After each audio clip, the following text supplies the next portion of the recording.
Keep learning, keep growing, keep watching.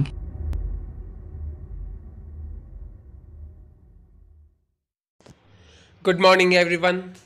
Welcome.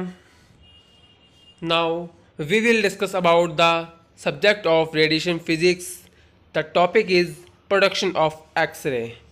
The subtopic is stationary anode X-ray tube और इसके अंदर हम पढ़ रहे थे कंपोनेंट्स ऑफ एक्स-रे ट्यूब। आज की वीडियो में डिस्कस करेंगे फॉक्सिंग कप, यानी कि एक्स-रे ट्यूब के हम 3 कंपोनेंट्स के बारे में हम स्टडी कर चुके हैं, जिसमें पहला था ग्लास एनवलप, दूसरा था हमारा कैथोड और तीसरा था हमारा एनोड और टारगेट। जैसा कि आपने लास्ट लेक्चर में पढ़ा ही है, तो इनका क्या काम होता है आपको पता ही है। अब हम बात करेंगे फॉक्सिंग कप, यानी कि इसके 4th कंपोनेंट के बारे में। तो बात कर रहे थे हम फॉक्सिंग कप की। फॉक्सिंग कप करता क्या है?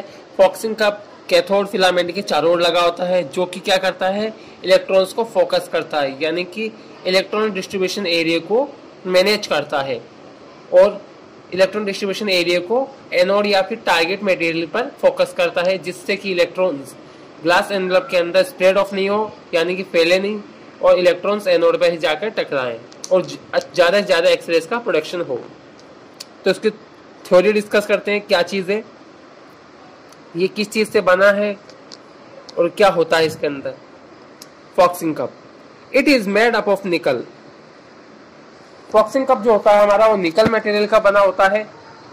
The focusing cup focus the electrons towards the target which are produced by the filament. और जो फॉक्सिंग कप होता है वो इलेक्ट्रॉन्स का फोकस टारगेट मटेरियल की ओर करता है, जो कि फिलामेंट से प्रोड्यूस होते हैं, यानी कि फिलामेंट से जो इलेक्ट्रॉन्स निकलते हैं उन इलेक्ट्रॉन्स को फॉक्सिंग कप एनोड पर या फिर टारगेट मटेरियल की तरफ फोकस करते हैं, जिससे ज़्यादा से ज़्यादा इलेक्ट्रॉन्स टारगेट मटेरियल पर टकरा सके। Without the focusing cup the electrons becomes spread of. बिना फॉक्सिंग कप के इलेक्ट्रॉन्स क्या होंगे, ग्लास एनवलप के अंदर स्प्रेड ऑफ होंगे या फिर फैलेंगे, क्योंकि इलेक्ट्रॉन्स डिस्ट्रीब्यूशन ग्लास एनवलप में चारों तरफ होगा। लेकिन फॉक्सिंग कप क्या करेगा, उन इलेक्ट्रॉन डिस्ट्रीब्यूशन को मैनेज करेगा और उनको एनोड की ओर फोकस करेगा। The focusing cup controls the width of electron distribution. और जो फॉक्सिंग कप होता है हमारा, वो इलेक्ट्रॉन डिस्ट्रीब्यूशन की जो विड्थ है उसको क्या करता है, कंट्रोल करता है, यानी कि कितने एरिया के अंदर इलेक्ट्रॉन्स को डिस्ट्रीब्यूट करना है ये फॉक्सिंग कप डिसाइड करता है या फिर कंट्रोल करता है। Usually the focusing cup is at the same potential as the filament cathode। अब जैसे कि हम जानते हैं कैथोड क्या होता है हमारा, नेगेटिव पोटेंशियल का होता है, तो जो फॉक्सिंग कप होगा उसको भी हम नेगेटिव पोटेंशियल का ही लेंगे। क्यों? अगर हम पॉजिटिव पोटेंशियल का लेंगे तो जो इलेक्ट्रॉन का जो फ्लो होगा वो क्या होगा, फॉक्सिंग कप की तरफ अट्रैक्ट हो जाएंगे सारे इलेक्ट्रॉन्स, अगर इसको पॉजिटिव लेते हैं तो। लेकिन इसको अगर नेगेटिव लेंगे तो क्या होगा, तो हमारा फॉक्सिंग कप और जो इलेक्ट्रॉन्स होंगे उनके बीच में रिपल्शन होगा। प्रतिकर्षण के कारण क्या होगा, ये जो इलेक्ट्रॉन्स है ये एनोड की ओर फोकस कर पाएंगे, फॉरवर्ड हो पाएंगे। इसलिए फॉक्सिंग कप जो हम लेते हैं वो क्या है, फिलामेंट या कैथोड पर जो पोटेंशियल होता है उससे ज्यादा पोटेंशियल का लेते हैं। निकल का ये क्यों बनता है, क्योंकि निकल एक अच्छी मेटल धातु होती है जो कि फॉक्सिंग कप के लिए अच्छी होती है। ठीक है, अब हम इसके नेक्स्ट कंपोनेंट की बात करते हैं, यानी कि ट्यूब सप्लाई।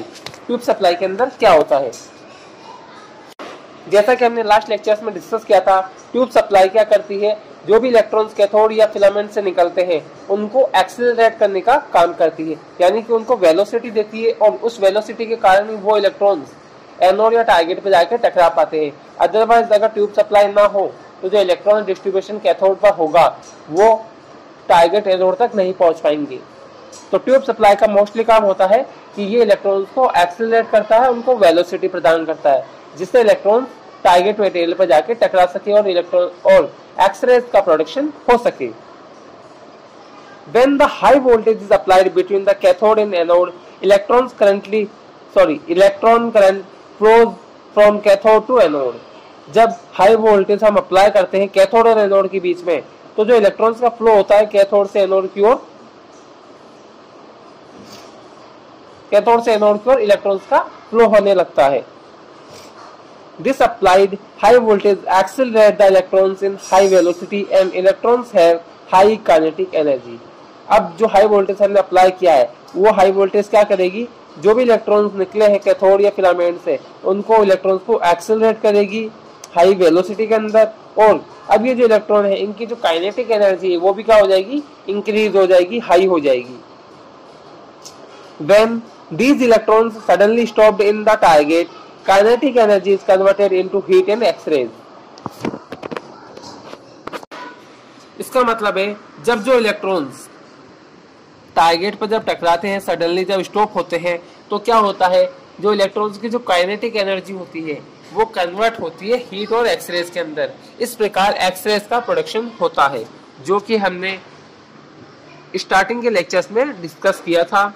लेक्चर फर्स्ट के अंदर आपको इसके बारे में अच्छे से बताया गया है, तो अगर आपको अच्छे से जानना है तो आप वहां भी देख सकते हैं. X-rays are emitted in the all directions. About 1/2 of these X-rays absorbed in the target itself. The remaining portion of X-rays are as useful primary X-ray beam. अब होता क्या है, जैसे ही इलेक्ट्रॉन्स टारगेट पर टकराएंगे तो हीट और एक्सरेज का production होगा, और जो एक्सरेज एमिट होंगी वो क्या होंगी, सभी डायरेक्शंस में एमिट होंगी. ठीक है, और होगा क्या, जितनी भी एक्सरेज निकलेंगी उसकी 1/2 जो एक्सरेज होंगी वो क्या होगा, टारगेट खुद एब्जॉर्ब कर लेगा. क्यों कर लेगा, क्योंकि जो टारगेट होता है हमारा वो होता है हाई एटॉमिक नंबर का बना होता है, और इसलिए वो एक्सरेज को एब्जॉर्ब कर लेता है. Remaining portion of X-rays are as useful primary X-ray beam. और जो भी बाकी रिमेनिंग एक्सरेज का जो भी पोर्शन बचता है उस पोर्शन को हम प्राइमरी एक्सरे बीम के रूप में यूज कर लेते हैं. अब हम डिस्कस करते हैं फिलामेंट सप्लाई की, कि फिलामेंट सप्लाई का क्या काम होता है. फिलामेंट सप्लाई मोस्टली फिलामेंट को सप्लाई होती है. ठीक है, इसके अंदर होता क्या है, फिलामेंट को करंट दिया जाता है, जिससे क्या होगा, फिलामेंट गर्म होगा, और थर्मियोनिक इमिशन के प्रिंसिपल के आधार पर यहाँ से इलेक्ट्रॉन्स का प्रोडक्शन होगा. The filament circuit supplies a potential difference of 10 volt and filament current of 3 to 6 ampere. यहाँ पर होता क्या है, जो भी फिलामेंट को हम सप्लाई देते हैं उसमें जो पोटेंशियल डिफरेंस होता है वो हमारा 10 वोल्ट का होता है, और जो फिलामेंट को हम करंट देते हैं वो 3 to 6 एम्पियर तक हो सकता है. ठीक है, electrical resistance heats the filament to very high temperature. अब होगा क्या, इलेक्ट्रिकल रेजिस्टेंस क्या करेगा, फिलामेंट को गर्म करेगा बहुत ज्यादा टेम्परेचर के ऊपर, releasing electrons from the surface through the thermionic emission. और क्या करेगा, फिलामेंट की सरफेस से इलेक्ट्रॉन्स को रिलीज करेगा थर्मियोनिक इमिशन के प्रिंसिपल के आधार पर. यानी कि थर्मियोनिक इमिशन के प्रिंसिपल के आधार पर इसके सरफेस से इलेक्ट्रॉन्स कब एमिट होंगे, जब इलेक्ट्रिकल रेजिस्टेंस फिलामेंट को हाई टेम्परेचर पर गर्म करता है. In some tubes, the Foxing cup have more negative potential than the filament. ज्यादातर ट्यूब्स के अंदर क्या होता है, जो फॉक्सिंग कप हम यूज करते हैं वो ज्यादा नेगेटिव पोटेंशियल का यूज करते हैं. क्योंकि ज्यादा नेगेटिव पोटेंशियल का होगा तो क्या होगा, इलेक्ट्रॉन्स का प्रतिकर्षण ज्यादा होगा. अब हम बात करते हैं इसके 7th कंपोनेंट यानी कि एनोड एंगल के बारे में. यहाँ पे एनोड एंगल क्या काम आता है, एनोड एंगल क्या क्या यूज होता है और ये क्यों दिया जाता है, इसके बारे में हम यहाँ पे डिस्कस करेंगे. तो सबसे पहले हम बात करते हैं कि एनोड एंगल होता क्या है. Anode angle is defined as the angle of the target surface to the centre axis of the X-ray tube. यानी कि एनोड एंगल क्या होता है, एनोड एंगल टारगेट का वो एंगल होता है जो एक्सरे ट्यूब की सेंट्रल एक्सिस के साथ एंगल बनाता है. यानी कि एक्सरे ट्यूब की जो सेंट्रल एक्सिस है उसके साथ जो टारगेट एंगल बनाता है उस एंगल को ही हम एनोड एंगल बोलते हैं. Diagnostic X-ray tubes have anode angle between the 20 degree and 6 degree. और जो डायग्नोस्टिक एक्सरे ट्यूब्स होती है उनके अंदर जो एनोड एंगल हम यूज करते हैं वो 20 डिग्री से 6 डिग्री लेते हैं, and 12 to 15 degree angles are commonly use. और 12 से 15 डिग्री का जो एंगल हम यूज करते हैं वो हम कॉमनली यूज करते हैं एनोड एंगल के लिए एक्सरे ट्यूब्स में. अब हम डिस्कस करते हैं बेरिलियम विंडो की, यानी कि ग्लास एनवलप के अंदर बेरिलियम विंडो का क्या काम होता है और ये किस मटेरियल का बना होता है. Beryllium window. The X-ray tube window is made up of beryllium. अब हमने डिस्कस किया था एक्सरे ट्यूब के अंदर एक विंडो होती है, ठीक है, जहां से एक्सरेज निकलती है। हमने बात की थी ग्लास एनवलप क्या होता है, हमारा पायरेक्स का बना होता है, जिससे एक्सरेज का पेनिट्रेशन पॉसिबल नहीं है। तो हम क्या करते हैं, यहाँ पर एक विंडो रखते हैं जिससे हमारी जो प्राइमरी एक्सरे बीम है वो हमें मिल सके। तो ये विंडो हमारी बनी होती है बेरिलियम मटेरियल की। Beryllium is preferred because it has low density and low atomic mass and very low absorption of X-rays. Beryllium हम क्यों प्रिफर करते हैं, क्योंकि बेरिलियम की जो डेंसिटी होती है वो बहुत कम होती है, इसका जो एटॉमिक मास होता है वो बहुत कम होता है, और सबसे बड़ी मोस्ट इंपॉर्टेंट चीज इसका जो एक्सरे एब्जॉर्प्शन की जो एफिशिएंसी है वो बहुत कम होती है। यानी कि बेरिलियम क्या करता है, एक्सरेज को ज्यादा एब्जॉर्ब नहीं कर पाता है। अगर हम ऐसा मटेरियल यूज करें जो एक्सरेज को ज्यादा एब्जॉर्ब करे तो क्या होगा, हमें कम एक्सरेज मिलेंगी ट्यूब से, तो हमें ज्यादा से ज्यादा एक्सरेज मिल सके, इसलिए हम बेरिलियम मटेरियल का यूज करते हैं। अब हम बात करते हैं इसके लास्ट कंपोनेंट यानी कि ट्यूब हाउसिंग एंड कूलिंग, जिसके अंदर सबसे पहले हम बात करेंगे ट्यूब हाउसिंग के बारे में। ट्यूब हाउसिंग क्या होती है? X-ray tube is covered with lead lined protective housing which prevents the leakage of radiation and provide mechanical support and prevent from physical damage। अब हम जो एक्सरे ट्यूब यूज कर रहे हैं यानी कि जो ग्लास एनवलप की जो एक्सरे ट्यूब है हम वो यूज कर रहे हैं, वो क्या है, कवर्ड होगी किससे, लेड लाइन्ड प्रोटेक्टिव हाउसिंग, यानी कि एक लेड लाइन एक प्रोटेक्टिव हाउसिंग होगी उसकी, जो कि क्या करेगा, उसके अंदर वो एक्सरे ट्यूब रखी जाएगी, ठीक है। क्यों रखते हैं, which prevent the leakage of radiation, वो क्या करेगा, लेड का बना होगा प्रोटेक्टिव हाउसिंग, ठीक है, यानी कि एक्सरे ट्यूब जिससे कवर्ड होगी वो लेड से बनी होगी वो मटेरियल, और ये क्या काम करेगा, ये एक्सरेज या फिर जो रेडिएशन है उसके लीकेज को रोकेगा, ठीक है, हमारी ट्यूब को मैकेनिकल सपोर्ट देगा और हमारी ट्यूब को फिजिकल डैमेज से भी बचाएगा, इसलिए हम किसी भी एक्सरे ट्यूब की हाउसिंग करते हैं। अब हम इसकी बात करते हैं दूसरे पॉइंट यानी कि ट्यूब कूलिंग की। ट्यूब कूलिंग क्या होती है, इसकी जरूरत क्यों पड़ती है, देखते हैं। In the X-ray tube only less than 1% of electrical power supplied is converted into X-rays. X-ray tube के अंदर जैसे कि हमने पढ़ा था पहले भी, एक्सरे ट्यूब के अंदर केवल 1% इलेक्ट्रिकल पावर ही होती है जो कि कन्वर्ट होती है एक्सरेज के अंदर, यानी कि 1% एक्सरेज मिलती है हमें और 99% हीट का प्रोडक्शन होता है। The remaining electrical power is converted into heat, और जो रिमेनिंग इलेक्ट्रिकल पावर है वो क्या होती है, हीट में कन्वर्ट होती है। इसीलिए हमें ट्यूब कूलिंग की आवश्यकता होती है, क्योंकि यहाँ पर हीट की बहुत ज्यादा प्रोडक्शन होता है, तो उस हीट को हमें ट्यूब से रिमूव करने की जरूरत है। अगर हम उस हीट को एक्सरे ट्यूब से रिमूव नहीं करेंगे तो हमारी एक्सरे ट्यूब डैमेज हो सकती है, खराब हो सकती है, तो उसके रिमूवल के लिए हम उसकी ट्यूब कूलिंग करते हैं। The large amount of heat में मेल्ट द टारगेट, और जो हीट की अगर ज्यादा मात्रा होती है तो वो क्या कर सकती है, हमारे टारगेट को मेल्ट कर सकती है। And therefore heat should be removed quickly from the target, so efficient cooling system are necessary for the X-ray tube. होता क्या है, इसलिए हम क्या करते हैं, हीट को जल्दी से रिमूव करने के लिए क्या करते हैं,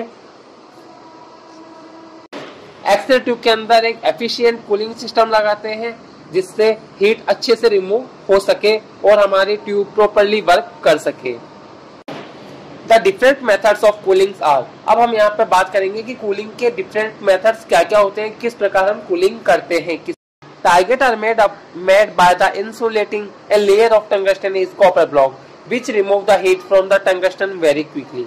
अब जैसे कि हमने पहले पढ़ा था, टारगेट जो होता है वो क्या होता है, टंगस्टन का बना होता है, ठीक है, और टंगस्टन की एक लेयर होती है जो कि कॉपर ब्लॉक के ऊपर लगी होती है, which remove the heat from the tungsten very quickly, जो कि हीट को रिमूव करती है टंगस्टन से बहुत जल्द। यानी कि टंगस्टन की लेयर कॉपर ब्लॉक के ऊपर लगी होती है और जैसे इलेक्ट्रॉन्स टंगस्टन की लेयर पे टकराते हैं तो वहां पे हीट निकलती है, वो हीट रिमूव होती है टंगस्टन से कॉपर ब्लॉक के अंदर बहुत जल्दी। सेकंड पॉइंट है, X-ray tubes are usually enclosed in metal cage. X-ray tubes को नॉर्मली हम क्या करते हैं, मेटल केस के अंदर बंद करके रखते हैं, which are filled with oil, for insulation purpose, जिसको हम क्या करते हैं, ऑयल से क्या करके रखते हैं, फिल करके रखते हैं उस मेटल केस को, ठीक है, किस लिए, ताकि उसमें इंसुलेशन हो सके। हीट रिमूवल की एक प्रोसेस होती है insulation. The oil convection transfer the heat from the copper block to the metal case। अब यहाँ पर किया क्या हमने, जो भी हमने एक्स ट्यूब है उसको चारों तरफ हमने क्या किया, ऑयल फिल कर रखा है, ठीक है, एक मेटल केस है जिसके चारों तरफ ऑयल है और उस ऑयल के अंदर हमारी एक्स ट्यूब रखी हुई है। अब हमारी ट्यूब से हमारी जो हीट है वो टंगस्टन लेयर से कॉपर के ब्लॉक तक आ चुकी है। अब कॉपर की ब्लॉक से वो जो हीट है वो हमारे मेटल केस तक आ जाए, ऑयल के थ्रू आएगी। The oil convection transfer the heat, जो ऑयल कन्वेक्शन होता है वो क्या करता है, हीट को ट्रांसफर करता है कॉपर ब्लॉक से मेटल केस तक। अब मेटल केस से हीट कैसे रिमूव होगी, एयर कन्वेक्शन मेथड से। Air convection remove the heat from the metal case. अब यहाँ पर एयर कन्वेक्शन मेथड हम यूज करेंगे, जिससे जो हीट होगी मेटल केस के अंदर वो रिमूव हो जाएगी एनवायरनमेंट के अंदर। इसके लिए हम क्या करते हैं, sometimes a small fan arranged to blow air on the metal case to assist cooling। कभी कभी हम क्या करते हैं, एक छोटा सा पंखा यूज करते हैं मेटल केस को हवा देने के लिए, ताकि जो एयर कन्वेक्शन मेथड से जो हीट है वो जल्दी रिमूव हो सके। In some modern tubes, the anode is earthed and water is allowed to circulate through the anode for dissipation for the heat। Modern tubes के अंदर हम क्या करते हैं, जो एनोड होता है उसको अर्थ कर देते हैं और जो हमारी ट्यूब है उस पर क्या करते हैं, हम वाटर सर्कुलेट करते हैं, जिससे जो हीट होती है वो जल्दी रिमूव हो जाती है एनोड से। थैंक यू एवरीवन, लाइक कीजिए, शेयर कीजिए और हमारे चैनल को सब्सक्राइब कीजिए और बेल आइकन को जरूर दबाना ना भूलें। Thank you.